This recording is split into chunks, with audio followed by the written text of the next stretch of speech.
ജനങ്ങളാൽ തിരഞ്ഞെടുക്കപ്പെടുന്ന ഒരു നിയമസഭ ഒരു നിയമം പാസ്സാക്കും. ആ നിയമം പാസ്സാകുന്നതിൽ നിന്ന് തടയാൻ കേന്ദ്രത്തിൻ്റെ പ്രതിനിധിയായി അയക്കപ്പെട്ട ഒരാൾക്ക് കഴിയുന്നു എന്നുള്ളത്, ഒരാൾക്ക് കഴിയുന്നു, തിരഞ്ഞെടുക്കപ്പെട്ടിട്ട് പോലും ഇല്ലാത്ത ഒരാൾക്ക് കഴിയുന്നു എന്നുള്ളത് നിർഭാഗ്യകരമായിട്ടുള്ള അല്ലെങ്കിൽ ദുസ്സഹമായിട്ടുള്ളൊരു കാര്യമാണ്.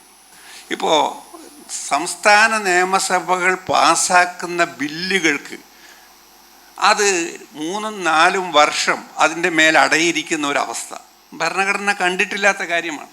പക്ഷെ അതിന് തടയിടാനുള്ള ഒരവസ്ഥ, ഒരു വ്യവസ്ഥ ഇന്ത്യയുടെ ഭരണഘടനയിലുമില്ല. അതുകൊണ്ടാണ് തമിഴ്നാട് കേസിൽ സുപ്രീം കോടതിക്ക് അതിന് കാലപരിധി നിശ്ചയിക്കേണ്ടി വന്ന ഒരവസ്ഥയുണ്ടായി.